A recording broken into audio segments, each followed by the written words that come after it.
Hi guys, and welcome to today's webinar, Why Idea and Demand Management is Essential for Your Company and How to Become Successful with It, hosted by BusinessNow. I'm Michelle from Marketing, and it will be my job to set the stage, give you practical information, and moderate any questions that may come from you. And of course, introduce the main attraction today, Davor Tot. Hi Hi, guys. Davor. Hi guys. So um, this is webinar number 8 that we have done this year. And we know there are a lot of companies out there with webinar agendas, and it can be a bit overwhelming to choose between all of those webinars. But we promise you that we only try to do the webinars that are inspirational and useful to you guys. And before preparing a webinar, we always ask ourselves, what are the challenges that our customers and audience are met with out there? And the answer for the idea and demand management webinar was that some struggle to figure out how to prioritize and manage the idea and demand process, and also to get inputs to how to mature the right ideas. And without further ado, I think it's time to let Davor talk. So over to you, Davor. Thank you, Michelle. Let me just share my presentation.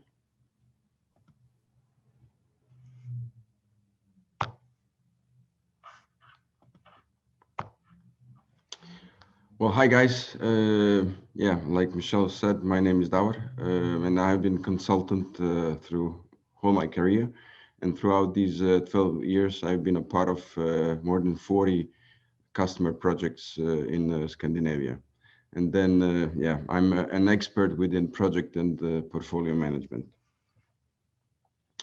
Like Michelle said, yeah, there will be actually time for questions after the session. But if you have some questions during the presentation, please give us them as we go. So we have agenda here. I'll just briefly go through some definition of idea and demand, and then we'll look at why this process is essential. Then we'll take a look how you could structure the process. And at the end, we'll take a look how you can reflect your strategy in your ideas and demands.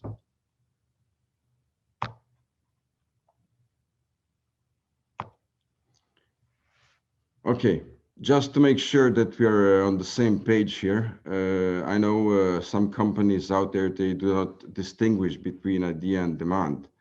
And for some, this might work. And later on, I will also come into why this could be a good idea to separate these two. But to begin with, idea, this is an initial step where you gather your ideas, where you collect your initiatives, your products or services, ideas for new stuff. So this list or collection of ideas contains everything that you potentially might work on. And then the next step of this idea, you know, when you have had the chance to work with it, to analyze with it, then it becomes a demand. Important to notice here is, you know, not all ideas actually become a demand because some ideas, they may be too easy or too complex to implement, and then they simply just do not move on to the next step. For example, the Danish government had an idea here a couple of weeks ago. They wanted to introduce 2 meat-free days in our public workspace canteens. And after a few days, you know, they got a huge pushback from unions, from employees, and they realized, okay, they need to drop this idea. If we have a time at the end of the session, I would like to elaborate a little bit on this idea because there are some good learning points. Okay, move to the next step here, why is this process so essential? And let's think about one very hot topic nowadays. Think about Agile. Developers and IT departments have been using Agile methodologies for more than 30 years. And this is not new for them, but for the last 5 years, this Agile approach has been adopted by whole companies. And this has been it's been moving companies from traditional waterfall mindset to agile, and there has been a switch, from project and department managers so to scrum masters, team leads, release train engineers. So everything has kind of changed. Just imagine how many of you out there are having weekly or daily stand-ups. This is something new. And yeah, why is this relevant? It's telling us that we as individuals and as a companies, we need to change, we need to adapt all the time, why we need to focus on new things. So we need to focus on being innovative and to deliver actually what market needs. So this is very crucial. According to PwC report called the Workforce of Future, where they analyze, how things are going to look like in future, and for this example in 2030, and they have found out that they expect that 35% of the jobs are at the risk of automation. So again, in order to secure our spot in the market, we must constantly look for new products and services. And if we are focusing on idea and demand, we'll put our companies in a better position to deliver what market is asking for. And here I have a personal statement. This pandemic and COVID-19 has forced us apart. And we're not like before, exchanging thoughts and ideas during our lunch, our coffee breaks. And my personal opinion here, and I don't have any statistics to back this up, but this is what I feel, that this will impact the amount of the ideas and the initiatives that we are creating. And that's why I think it's even more important to focus on this essential process. Yeah, and I know I've been a little bit abstract here, and I promise I'll be more concrete as we go on. So let's take a look and then find out why is this, or how to structure, this process.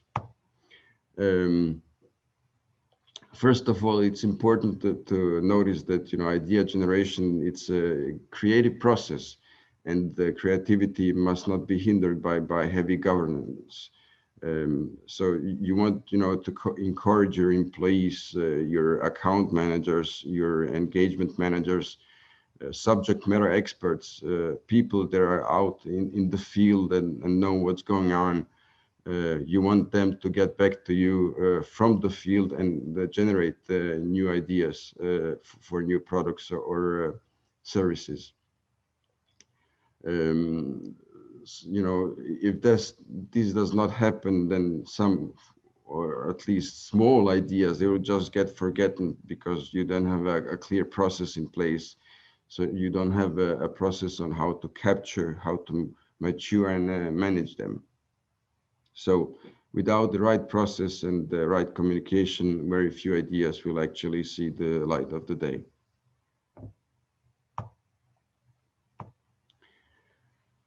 Personally, I prefer to split this process into these 4 steps. So the first thing you want to do is generate and collect these ideas. The next step that you want to do is you want to analyze and mature them. So everything that, again, your colleagues, your experts, they gather, you need to pick up and analyze and mature. When you have had the chance to work with these things, you get a better idea on, is this possible, does it make sense, and so on. Then you need to score them to see, okay, I want to be able to compare everything that's coming in. So the score is important here. And the final step here, you need to make some priorities, what's most important, and again, to be able to pick the best ideas. So let's take a deep dive into these 4 steps. Again, step 1, generate your ideas. You want to enable your organization to collect these ideas. And this can be done in many ways, but most important thing here is that you need to keep it easy and simple. You know, if you to begin with are asking too many questions, forcing people to fill in a lot of fields, data, I don't know, that will be too heavy, and then you can imagine if it's too heavy, then people say it doesn't matter, I don't want to do that.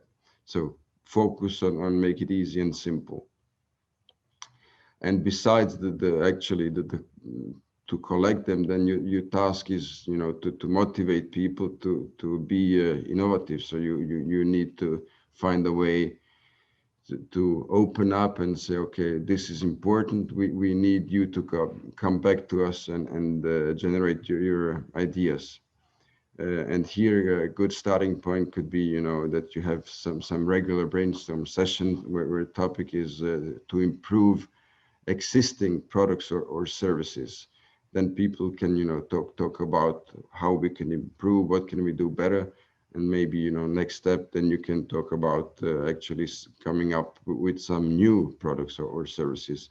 But then you have at least some starting point. So step 2 is to analyze and mature these ideas. First of all, somebody must be accountable to pick these ideas up and analyze them. You know, they need, again, to work with them and then see, okay, what does it take to implement every specific idea. And then they must be categorized. Some ideas, they are too expensive or maybe impossible to deliver, and then their life cycle ends here. Others or some ideas, you know, they're very simple and you can just fix them in your operations, maybe some small tweaks here and there, and they're implemented. And again, others, they need to be investigated even further to prove that their business case is good enough. And this is actually where in some cases it might be a good idea that you switch to something different. So you like say, this is not an idea anymore, it's actually becoming a demand. And then you might ask why. First of all, it's easier to justify that you need some extra time, some extra money to find out if this is good enough.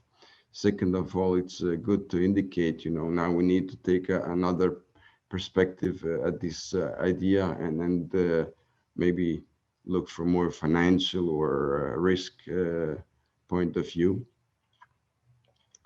So it's a good way to like distinguish between details of and effort that you need to put in.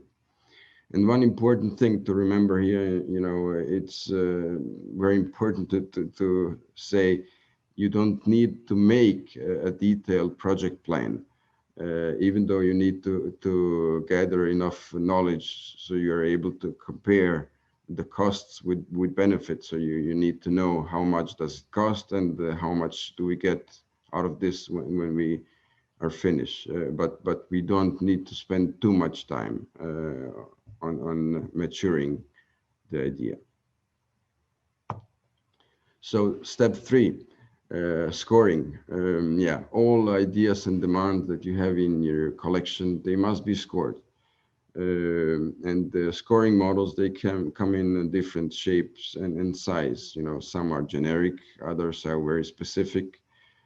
Some can focus on cost, others on risk, and again, someone on time to market.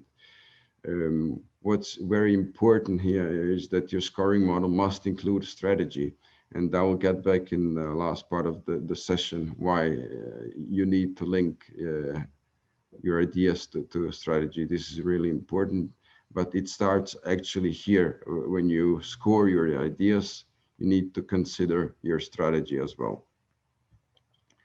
And just to be a little bit specific here, again, a lot of different models here, but you can always start with something simple like the scoring model that you have here.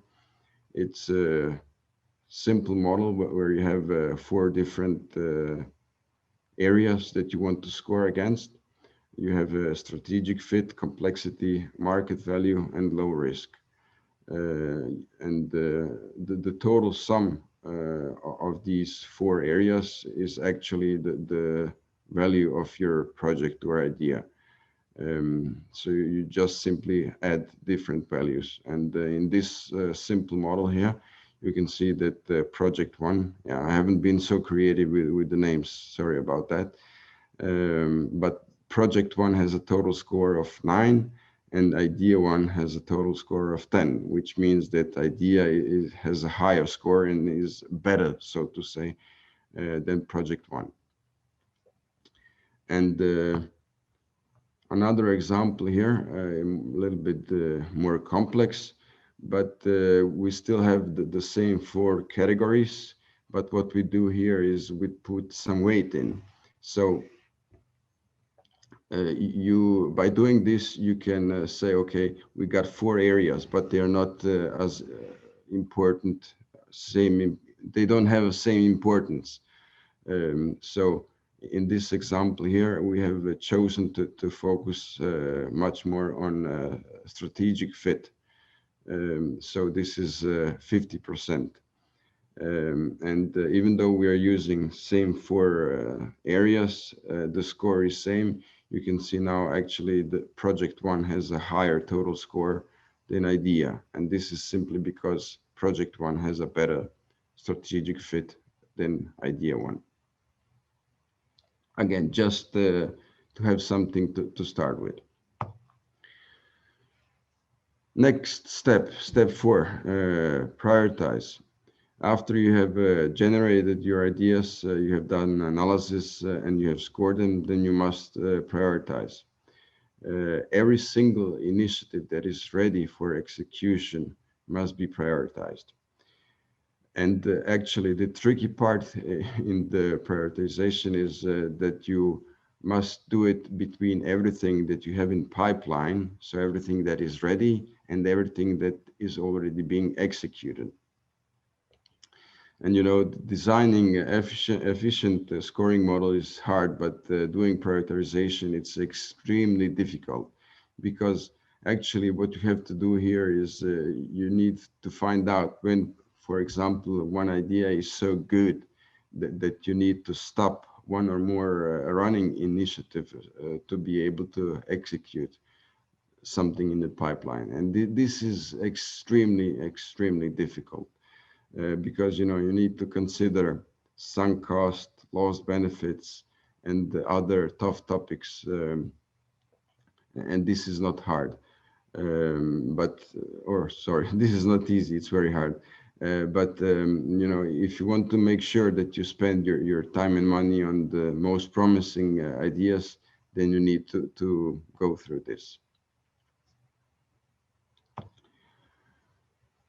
And in general, you know, when designing this process, you need to make sure that, you know, what's the overall maturity of your organization.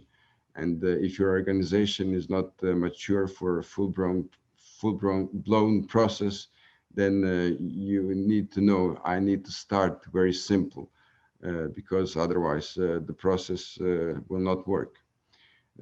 Communication, yeah, I know it's a cliche, but nevertheless, it's important, because if you want to be successful, you need to communicate. First of all, you need to communicate about these priorities that you have. because it's easier for organization to understand where to put your resources and to know what to focus on. And further on, you also want to spread the word. And when somebody gets a good idea and at the end it becomes a product, then you need to share these success stories so people can get motivated and again help you create even better and even more ideas that you need. So one important thing also to notice here that some companies, they make their priorities and decide what to work on maybe once or twice per year, and that's not good enough. The ability to be able to prioritize and align your pipeline with running and incoming initiatives. That's if you do it on a regular basis, then this is a key success factor. You need to focus on that. Otherwise, time is very, very critical here. If you only do it twice a year where you make your budgets, then it might be too late. So ideas, they get too old, and maybe your competitors will already launch the product that you have in your pipeline.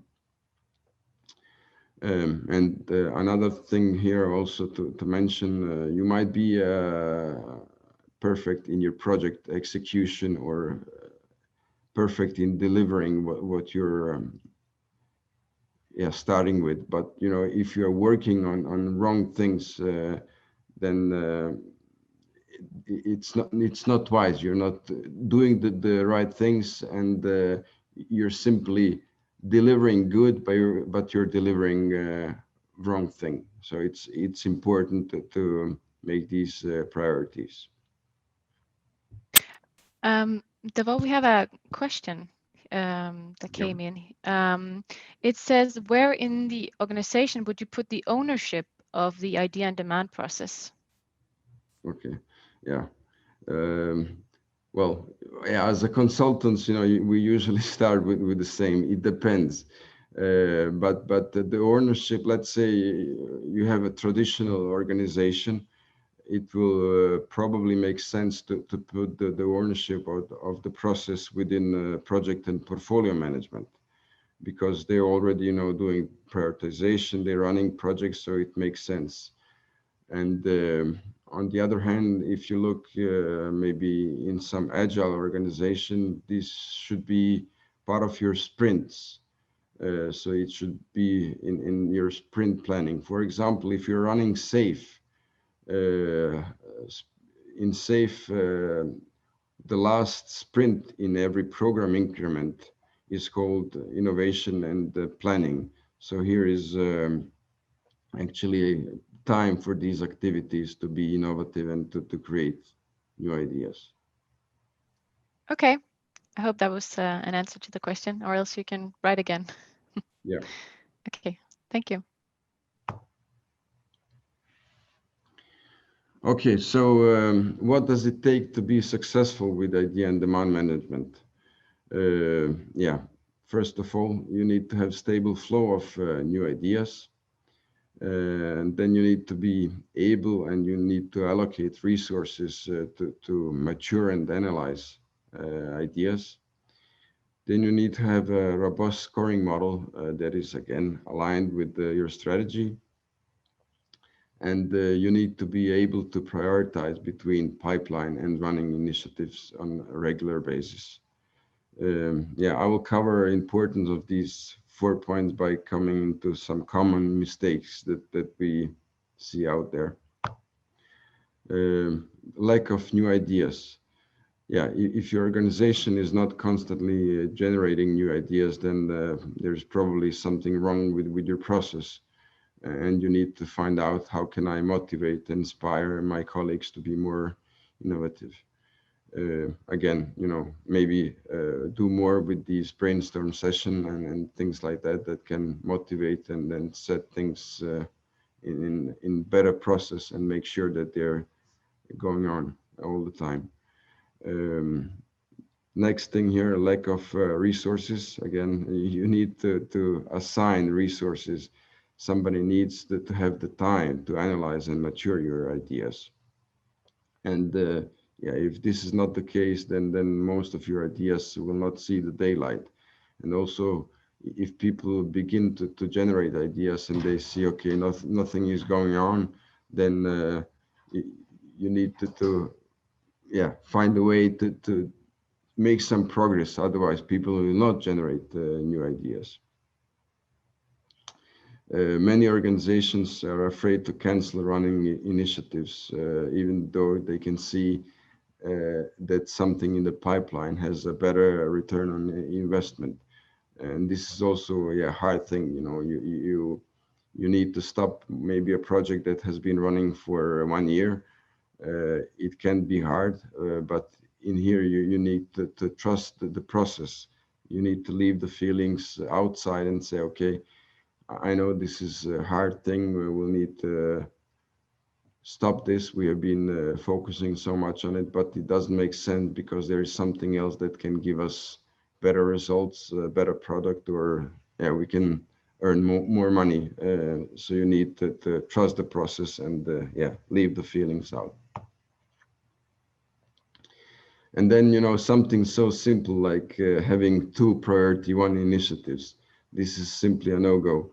Many times we tell actually to our kids down in supermarket, you know, you can only have one thing, but at work we sometimes have 2 projects that are priority 1, and you know that's not good because few people, they don't know then what's highest priority. So there can only be one.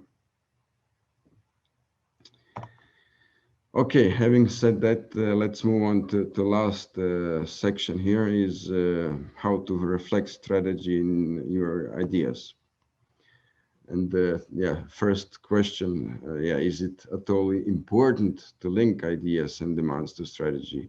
And indeed, it is very important because, you know, your strategy is defined to give you some kind of competitive advantage. And the focus of strategy is that you want to create value by satisfying customer needs. So therefore, decision of which initiatives should be executed must be closely tied to achieving business strategy. And of course, many struggle to align their ideas and demands to the strategy. And there is also a reason. It's not easy. But to help you out here, there is a 3-step here I have collected for you. First of all, you need to realize it's a must-do. If you do not accept the fact that this is a must-do, then it's hard. But when you do that, then you need to investigate every initiative, and you need to identify how it supports the strategy. And actually, the common mistake that we see out there is that, you know, people usually they spend maybe a few seconds to answer a question, and it usually is a multiple choice question. You know, this idea supports initiative or strategy area 1, strategy area 2, and they just simply move on. And this is not good enough because you need to spend much more time to investigate how does this idea support our strategy. And you also need to document this so everybody is aware how are we supporting our strategy with this initiative. Yeah, this is really important because you're not supporting your strategy. Let's say that your focus is to consolidate your IT architecture.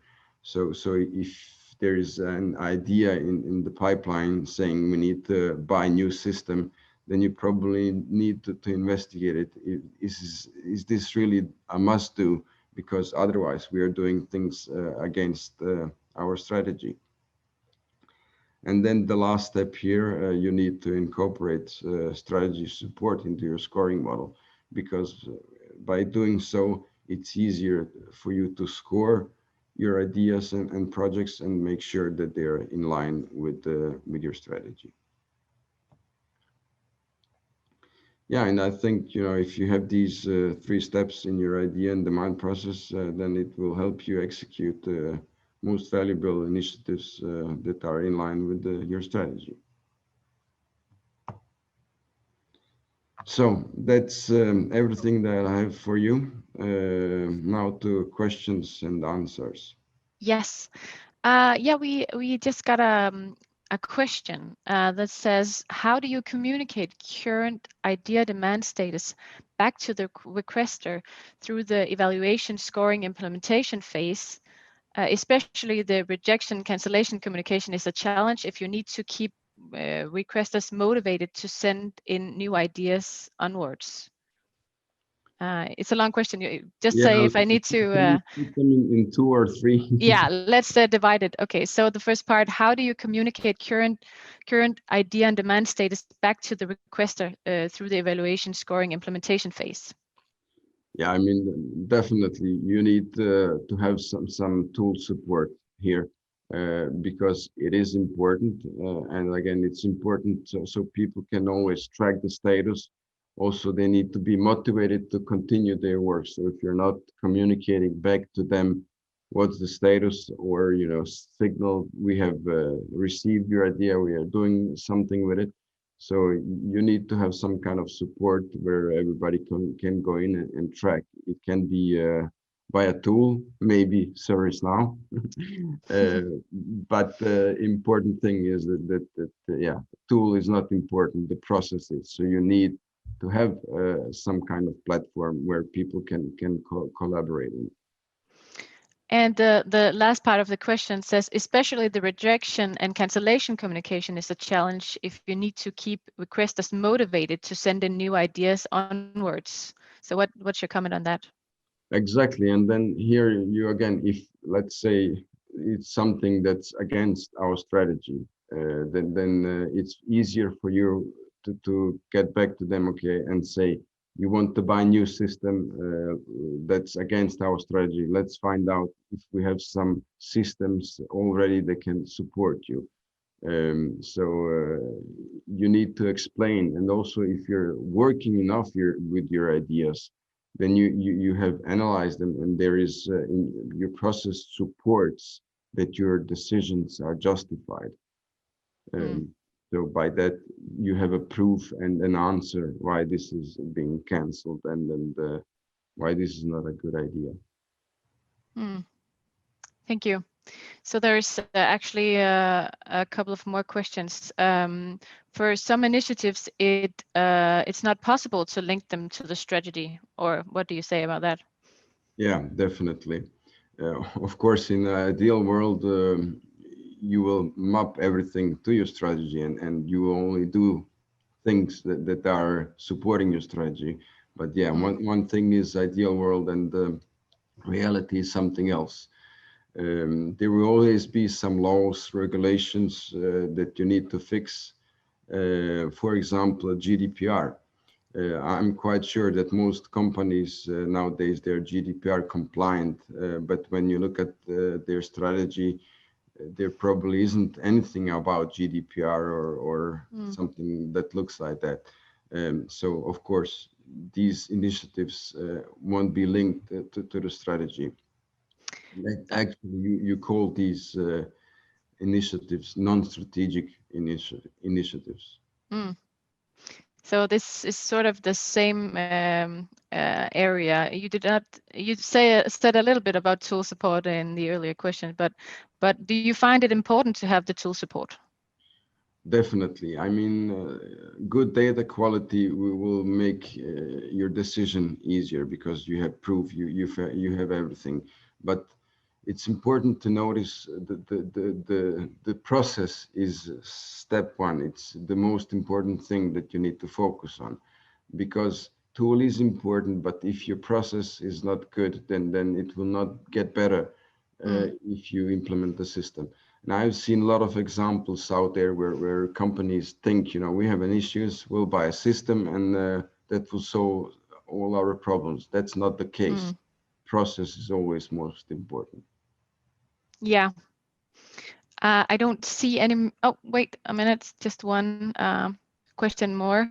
What's your thoughts on granularity of idea generation prioritization with respect to organization structure of functions? That's the first part of the question. Do you need to hear it again? Yeah, please. I was stumbling on one word. Maybe I'll get it right this time. What's your thoughts on granularity of ideas generation prioritization with respect to organization structure or function? Well, in first step, everything should be put in somewhere, because one small comment can at the end be a big idea. So you shouldn't hinder anything. So you should have a collection that has a space for more or less everything. And then when you have resources that have time to work with these things, then they can sort out, this is relevant, this is not relevant. But you shouldn't hinder anything in this initial step, because this is creativity. And some people are putting stupid things in, others are in some higher level, but there should be a space for everything. So there should be a place where everything can be put in. Yeah. So there's a second part of the question. What are the best practices or advantages of having one global idea bucket for the whole company versus collecting ideas with respect to each department or service? Well, of course, if you're working at, I don't know, IKEA with 200,000 employees, it will be a big job to handle ideas from 200,000 people. So it's hard to say, but you need to distinguish and take into consideration the size of company. So it will probably make sense that you split these idea generations into maybe departments or product areas or something like that. Yeah. Okay. Yeah, I think that was an answer to the question. That was all the questions that we had. We have a quick poll. If you can just go one slide further, Davor. Yes. Let me just, this is just a quick thing. We have this, we would like some feedback on how we're doing and if we can do better. And so I'll just launch a poll right now, and I hope that you can see.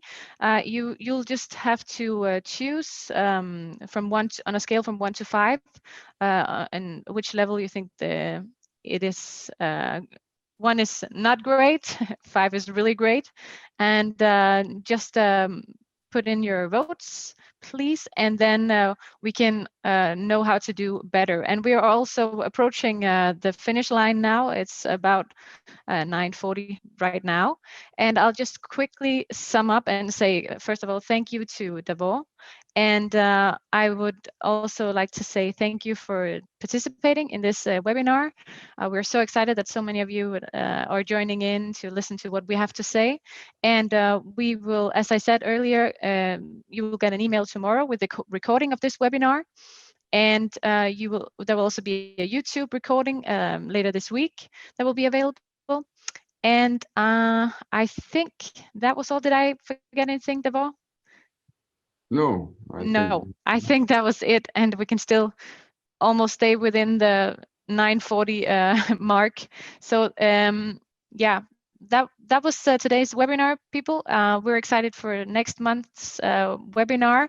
We will soon be revealing what that's going to be about. So thank you very much, and we hope you'll have an amazing day. So thank you very much. thank you, guys. Have a good day. Bye. Bye.